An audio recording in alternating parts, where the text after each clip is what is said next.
Hello friends, welcome to IICS platform. आज है 10th of सितंबर और 10th ऑफ सितंबर करेंगे हम current affair from the Hindu, Indian express और PIB। Clear? Without wasting our time video start करते हैं।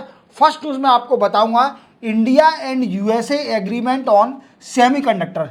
देखो, सेमीकंडक्टर का इशू बहुत ज़्यादा चल रहा है और इंडिया को सेमीकंडक्टर की ज़रूरत बहुत ज़्यादा है, क्योंकि कई सारे एग्रीमेंट मैं आपको डिटेल में बताऊंगा कि स्टार्टिंग से कि सिंगापुर से जो हो रहा है हमारे संग जितने भी फैक्ट्री सेटअप हो रही है, अदानी ग्रुप और इजराइल की टावर जो कंपनी है उसका एग्रीमेंट मैं पूरा डिटेल में बताऊंगा आपको, अभी स्टार्टिंग से लेकर एंड तक USA तक। ठीक है?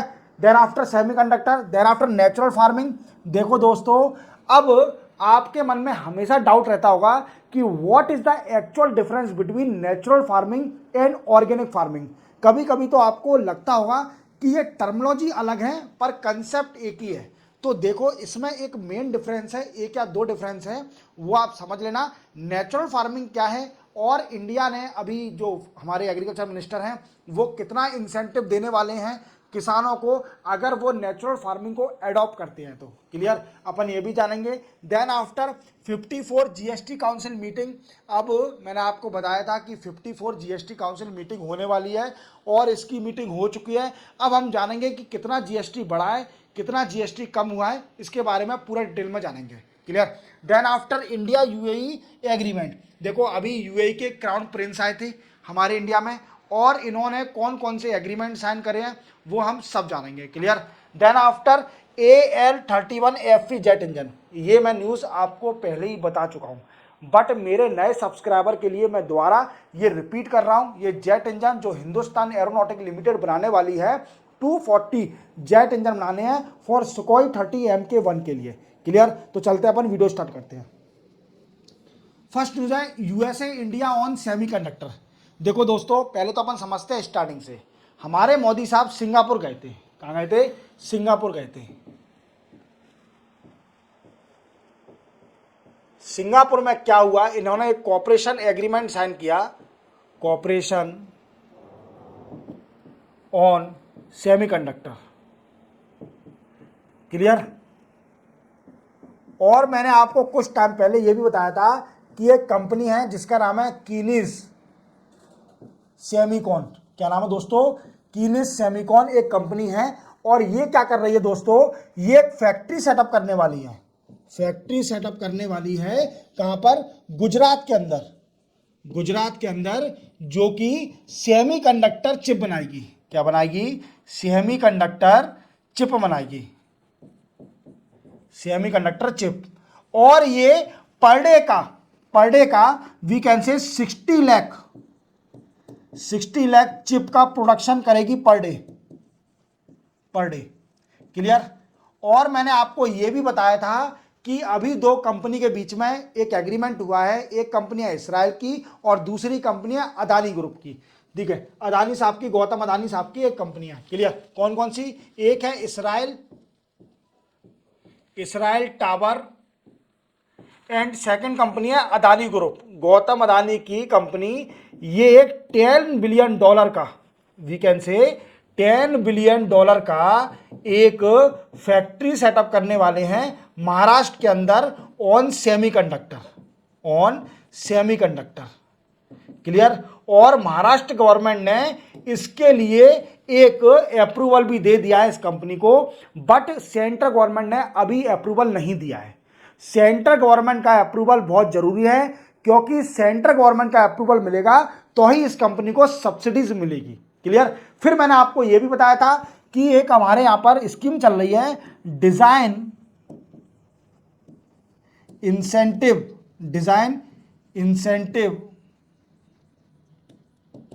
स्कीम।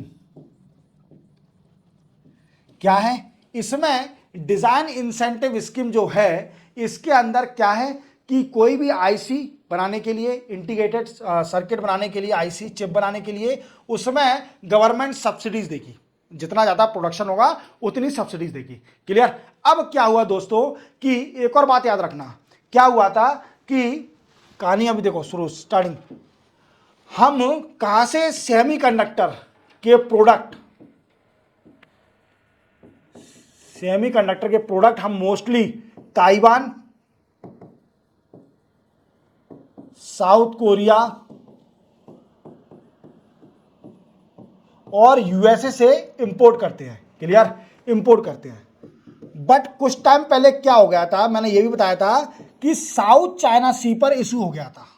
आप जानते हो कि South China Sea is a disputed sea between India, between China and South East Asian country, not India. Okay, South China Sea is a disputed sea between China and South East Asian country. Clear. अब इस dispute के कारण क्या है, और ये बहुत strategically important सी है, क्योंकि 55% of global trade pass through this sea. क्या? 55% of the global trade pass through this sea. Clear. तो ये स्ट्रेटेजिकली इंपॉर्टेंट सी है और इसमें चाइना अपना डोमिनेंस करना चाहती है, डोमिनेंस रखना चाहती है। क्लियर, इतना समझ में आया। अब देखो दोस्तों, अब क्या है, सिंगापुर पूरा आपको समझ में आ गया होगा कि सेमीकंडक्टर की हमें क्यों जरूरत है। सबसे पहली बात तो हमें जरूरत है for computer integrated circuit, telecommunication equipment,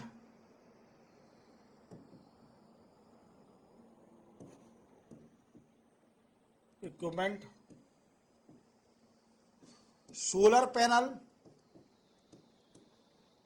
panel etc. Clear. और इंडिया का एक टारगेट भी है कि सेमीकंडक्टर मिशन भी है। क्या है दोस्तों? सेमीकंडक्टर मिशन, जिसका मेन एम है कि इंडिया को एक सेमीकंडक्टर हब बनाना। सेमीकंडक्टर हब बनाना इंडिया का टारगेट है। इस मिशन का टारगेट है कि इंडिया को सेमीकंडक्टर हब बनाना है। क्लियर। सेमीकंडक्टर हमें एक्सपोर्ट ओरिएंटेड कंपनी बनना है, ना कि इंपोर्ट ओरिएंटेड कंपनी बनना है। क्लियर, समझ में आया था। देन आफ्टर अब यूएसए के साथ एग्रीमेंट साइन हो गया है। जैसे आप जानते हो, ये अश्विनी वैष्णव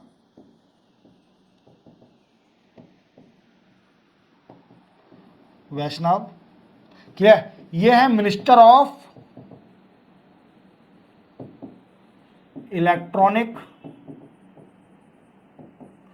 एंड इंफॉर्मेशन टेक्नोलॉजी।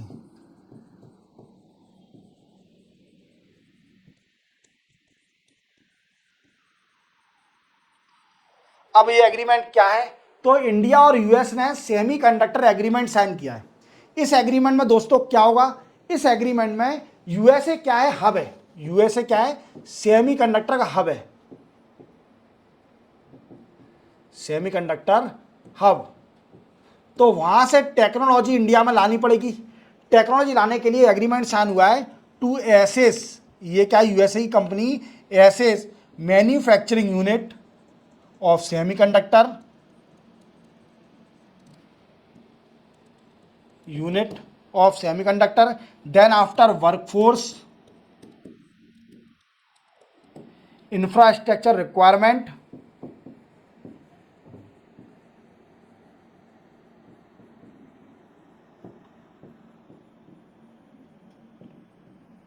ये यूएसए की कंपनियां, यूएसए क्या करेगी, एसेस करेगी जितने भी मैन्युफैक्चरिंग सेक्टर है इंडिया के रिलेटेड टू सेमीकंडक्टर, वर्कफोर्स है, इंफ्रास्ट्रक्चर नीड है, इस सबको एसेस करेगी। तो आप समझ गए होंगे कि यूएसए के साथ एग्रीमेंट, कितना बढ़िया एग्रीमेंट साइन हुआ है इंडिया को सेमीकंडक्टर हब बनाने के लिए। क्लियर। तो सेमीकंडक्टर जो मिशन आया था इंडिया का, तो उसको सक्सेस देने के लिए यूएसए और सिंगापुर, कई सारी कंट्रियों के साथ एग्रीमेंट साइन किया जा रहा है। क्लियर, इतना समझ में आ गया, पूरा समझ में आ गया होगा सेमीकंडक्टर क्या है। यूएसए के साथ एग्रीमेंट साइन हो गया है सेमीकंडक्टर का। क्लियर, चलते अपन नेक्स्ट न्यूज पर। नेक्स्ट न्यूज है government provide incentive for natural farming. देखो दोस्तों, ये बहुत इंपॉर्टेंट न्यूज है, इसको ध्यान में रखना। ये हमारे देश के किसान जो कि किसानी कर रहे हैं, नेचुरल फार्मिंग को एडॉप्ट को करते हैं, तो उनको 20,000 रुपीज गवर्नमेंट देगी for 1 hectare only land. 1 hectare land के लिए अगर नेचुरल फार्मिंग अगर वो 1 हेक्टेयर लैंड पर कर रहा है, तो गवर्नमेंट उसको 20,000 रुपीज इंसेंटिव देने वाली है। डिसाइड हो गया है, 20,000 इंसेंटिव मिलेगा। अब मैं आपको शुरू से कहानी बताता हूं। क्या हुआ था कि बजट आया था, बजट। बजट में बोला गया कि 1 crore farmer will be encourage to transform into natural farming. Natural farming, clear. 1 crore farmer को एनकरेज किया जाएगा कि वो नेचुरल फार्मिंग को एडॉप्ट करें, क्लियर। और इसके लिए इनको इंसेंटिव दिया जाएगा, ये बोला गया था बजट में। और एक और चीज याद रखना कि हमारे इंडिया का एक मिशन है जिसको बोलते हैं national mission on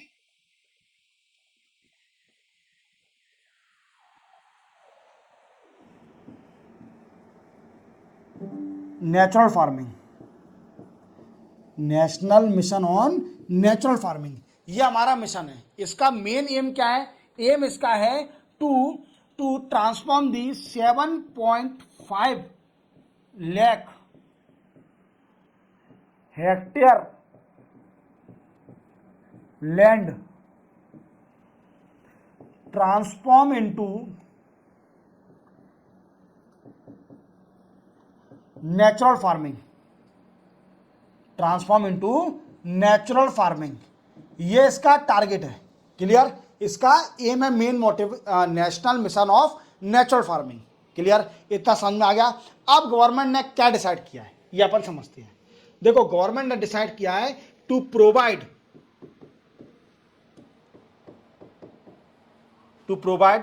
20,000 rupees per hectare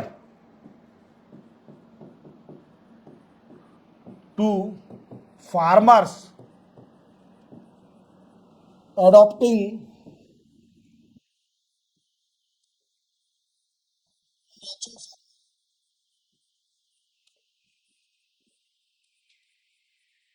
natural farming.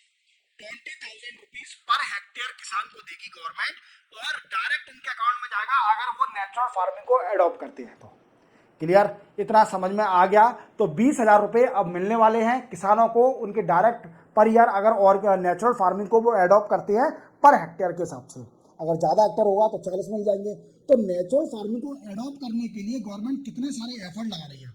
But main question ये बनता है कि what is the real difference between natural farming and organic farming. अभी कई सारे स्टूडेंट को मेन डिफरेंस तो पता ही नहीं होगा कि what is the actual difference between natural farming and organic farming.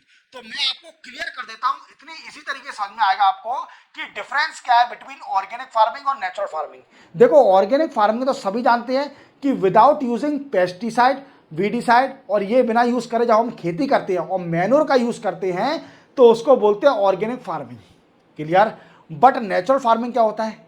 Natural farming में मैन्योर का भी यूज नहीं करा जाता, उस समय यूज करा जाता है ऑर्गेनिक मैटर का, ऑर्गेनिक मटेरियल का यूज करा जाएगा जो कि डीकंपोज करे जाएंगे बाई अर्थवॉर्म। उसी जगह पर अर्थवॉर्म छोड़ दिए जाएंगे, वहीं पर नेचुरल जो ऑर्गेनिक मैटर है उसको डीकंपोज करेगा बाई अर्थवॉर्म। मैं आपको और समझाता हूं। देखो, अपन लिख लेते हैं यहां पर ऑर्गेनिक फार्मिंग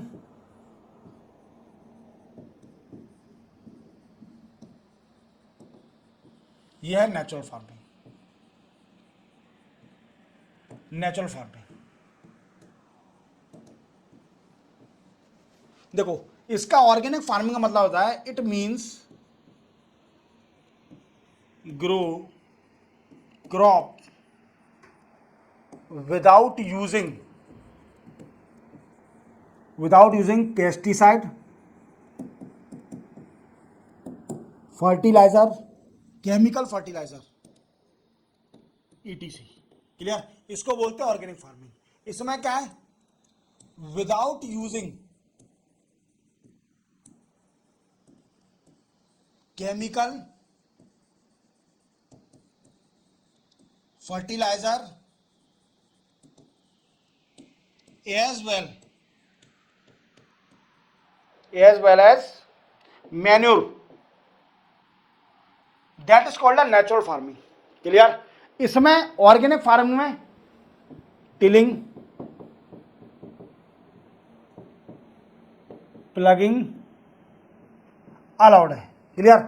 नो, यहां पर कुछ नहीं होगा। क्लियर? इतना समझ में आ गया।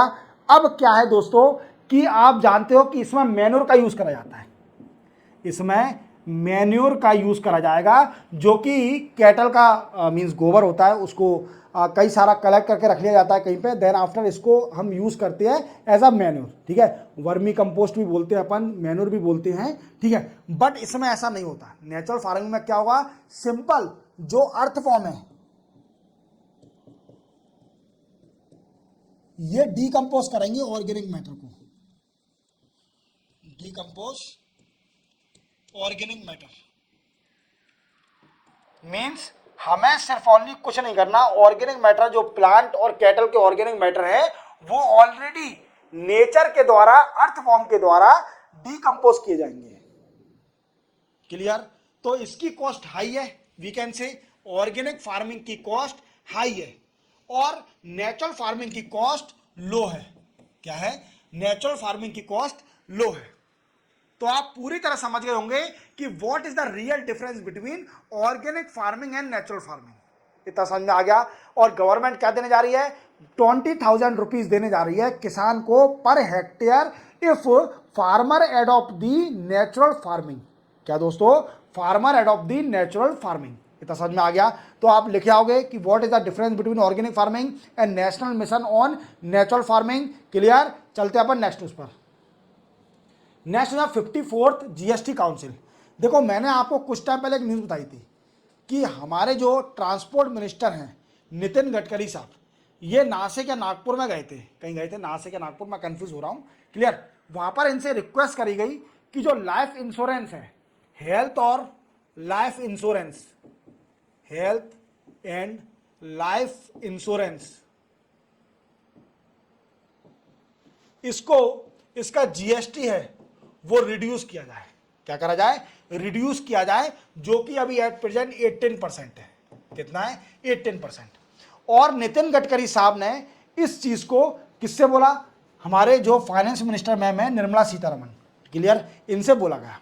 अब इनका रिप्लाई आया कि जीएसटी काउंसिल की मीटिंग होने वाली है सितंबर के महीने में, हम उसमें डिसाइड करेंगे कि जो लाइफ इंश्योरेंस और हेल्थ इंश्योरेंस है उसमें जीएसटी रिड्यूस करना है कि नहीं करना।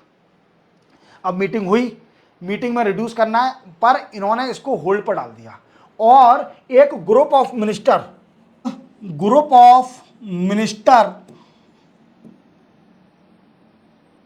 सेटअप करा गया जो कि रिव्यू करेगा, रिव्यू दैट कि रिड्यूस करना है कि नहीं करना।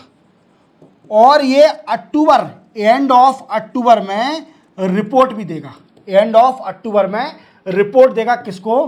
क्लियर?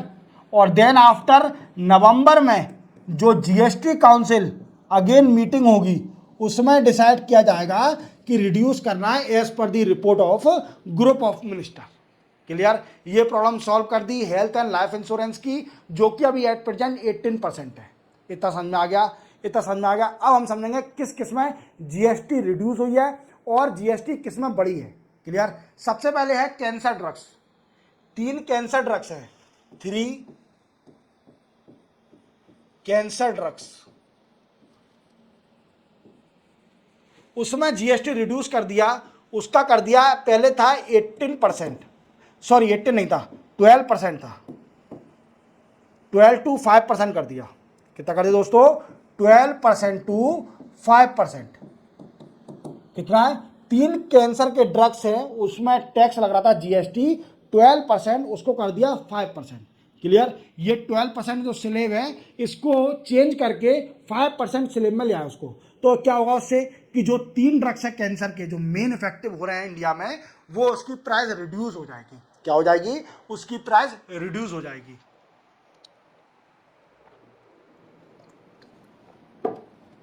देन आफ्टर जो है ब्रेड, केक, पेस्ट्री, बिस्किट, इसमें टैक्स रिड्यूस कर दिया। कितना कर दिया? पहले था 18%, अब इसको कर दिया है 12%। याद रखोगे, पहले था 18%, इसको कर दिया 12%। क्लियर? देन आफ्टर तीसरा क्या है?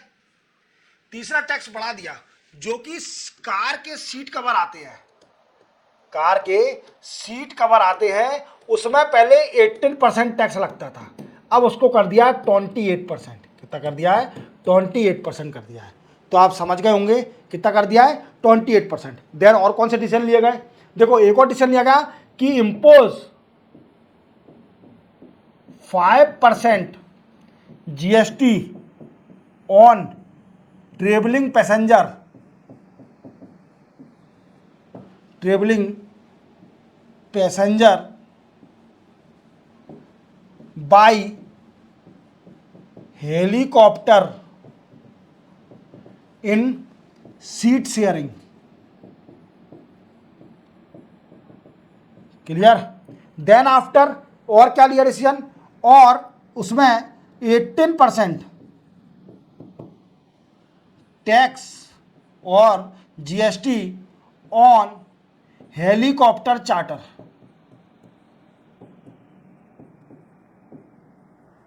कितना समझ में आया? 18% टैक्स लगा दिया हेलीकॉप्टर चार्टर पर। क्लियर? देन आफ्टर और क्या डिसीजन लिया गया? और डिसीजन लिया गया कि जो एग्जाम दे दिया, GST exam to research fund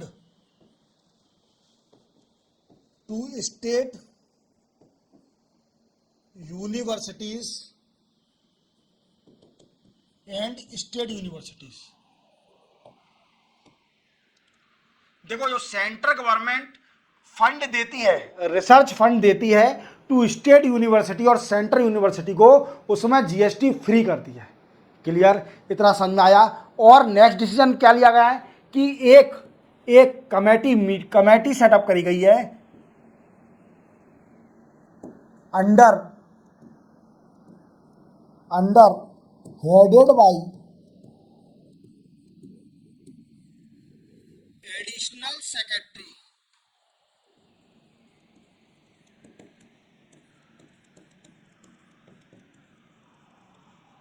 to review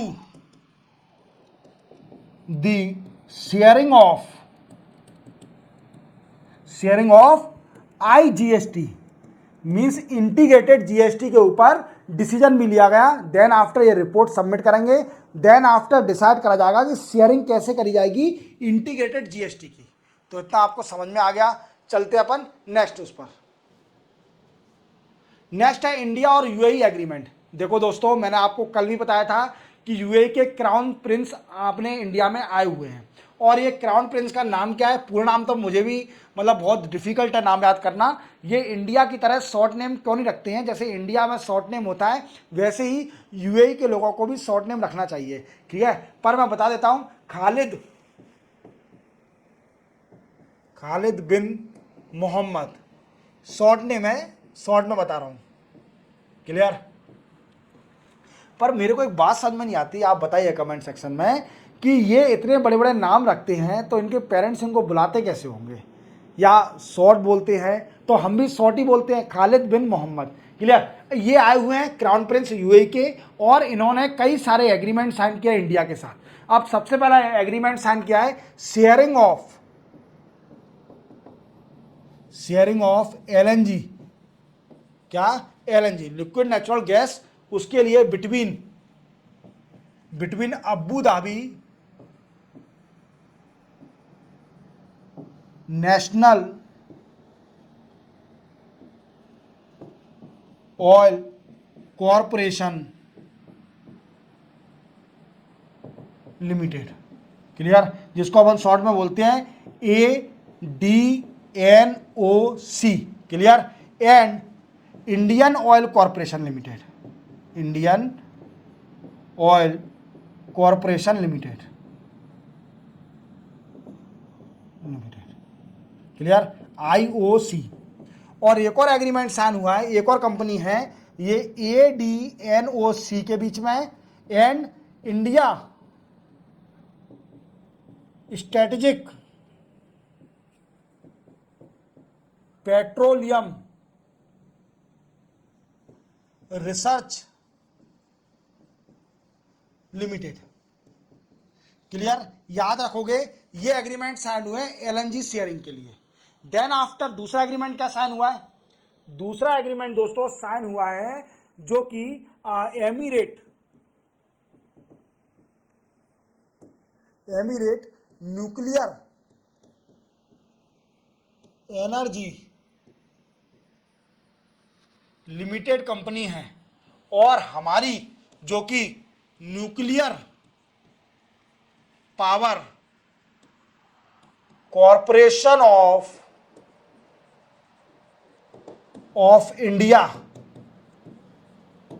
जिसको बोलते हैं हम एनपीसीएल। क्लियर, ये क्या करेंगे? दोनों के बीच में एग्रीमेंट साइन हुआ है, ये मैनेज करेंगे, manage Barakah nuclear power plant, nuclear power plant. अब आपके मन में डाउट आ रहा होगा कि सर ये भरक्का न्यूक्लियर पावर प्लांट कहां पर है, इंडिया में है कि यूएई में है? तो याद रखना ये यूएई का न्यूक्लियर पावर प्लांट है। तो आपको क्वेश्चन आ सकता है कि भरक्का न्यूक्लियर पावर प्लांट जो कि अभी रिसेंटली न्यूज में है वो कहां पर सिचुएटेड है? तो वो है यूएई में। याद रखोगे यूएई में। ये एग्रीमेंट समझ में आ गया पूरी तरह से, न्यूक्लियर एग्रीमेंट। देन आफ्टर आगे चलते हैं, एक फूड पार्क भी बनाया जाएगा, फूड पार्क भी बनाया जाएगा गुजरात के अंदर, इन गुजरात। इसका भी एग्रीमेंट साइन हुआ है कंपनियों के बीच में, एक वीकेंड से फूड पार्क बनाया जाएगा, इसका भी एग्रीमेंट साइन हुआ है। नेक्स्ट क्या है? जो अबू धाबी के जो क्राउन प्रिंस हैं, इन्होंने इनॉग्रेट किया, इनॉग्रेट वर्चुअल ट्रेड कॉरिडोर। एक वर्चुअल ट्रेड कॉरिडोर बनने जा रही है बिटवीन इंडिया एंड यूएई। इसका इनॉग्रेशन किया क्राउन प्रिंस ने, यूएई के क्राउन प्रिंस हैं, इसका इनॉग्रेशन किया। क्लियर, और इसके लिए एक मैत्री वीकेंड से बनने जा रहा है, जो कि इसको वर्चुअल ट्रेड कॉरिडोर को फैसिलिटेट करेगा। क्या करेगा? फैसिलिटेट करेगा। इतना समझ में आ गया, पूरा समझ में आ गया कि क्या क्या होने वाला है। देन आफ्टर ये मुंबई जाएंगे, मैंने आपको प्रीवियस लेक्चर में बताया था कि ये मुंबई जाने वाले हैं, और मुंबई में इंडिया यूएई बिजनेस समिट को अटेंड करेंगे। इंडिया यूएई बिजनेस समिट होने वाली है, उसको भी अटेंड करेंगे ये क्राउन प्रिंस यूएई के। क्लियर, चलते हैं अपन नेक्स्ट न्यूज पर। नेक्स्ट है AL31FP जेट इंजन। ये लास्ट न्यूज है और ये मैं फिर से रिपीट कर रहा हूं।